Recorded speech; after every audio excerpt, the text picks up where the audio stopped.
Welcome to the Small Business Minute. Today's topic is think. 5% of the people think, 10% of the people think they think, and the other 85% would rather die than think.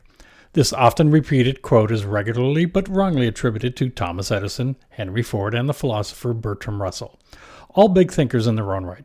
The reason for this is that they all had similar thoughts on the capacity or desire of humans to think, because thinking is hard work and most shy away from it.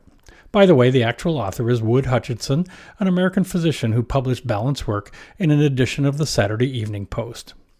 As entrepreneurs, we are faced with a myriad of decisions we have to make on any given day, and quite frankly, it can be exhausting.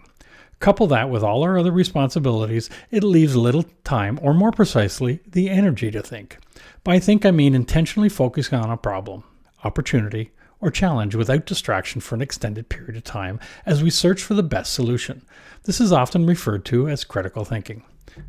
This is one of the reasons I repeatedly tell my audiences that as entrepreneurs, they need to make time to think. They need to find a way or a place to mentally retreat from all the day-to-day noise of our businesses and concentrate on the issue.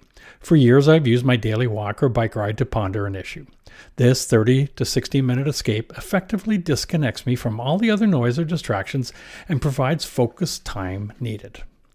I don't always resolve the issue, but this diversion usually provides a fertile field for ideas from which to germinate. Too often people confuse worry with thinking, and that's a mistake because there's a big difference between the two.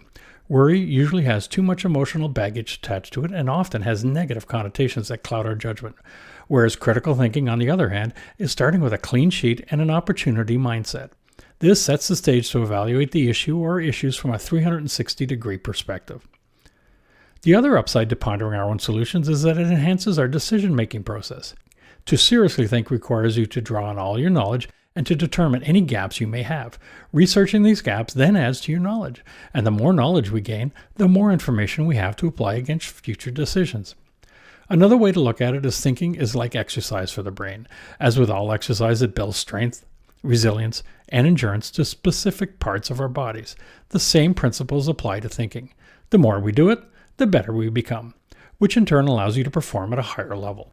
Although based purely on my observation, I see a disturbing trend evolving with many entrepreneurs and, for that matter, many individuals. They turn to various forums on social media platforms to solve their every problem. To my way of thinking, this is doing the individual a disservice. Relying on others to help you make a decision does nothing to enhance your skill in this all-important area. To be sure, two heads can be better than one, but hundreds of opinions, not so much. The problem is the audience lacks the context of your specific situation and are better used when dealing with technical issues rather than directional ones. Relying on others does absolutely nothing to enhance this much-needed entrepreneurial skill set. Just remember the old saying that practice makes perfect. Thinking was so important that for many years, IBM had the word think strategically placed above every doorway as a reminder. They expected their employees to solve problems both internally and externally for their customers. Apparently, the origin stems from an uninspiring sales meeting. Thomas Watson, the founder, interrupted the meeting saying, "The trouble with every one of us is we don't think enough. We don't get paid for working with our feet. We get paid for working with our heads." Watson then wrote "think" on an easel. The word think has since long been an IBM trademark, and they even named their laptops ThinkPads that are now owned by Lenovo. The ability to think critically opens our minds to our own possibilities, and if done well, it allows you to solve problems or envision what your future could be. By thinking through the pros and cons and all the what-ifs, allows you to distill a course of action that is homegrown and is tailored to your specific needs. But it can't happen unless you make time to think. I'm Greg Weatherden, and this has been your Small Business Minute.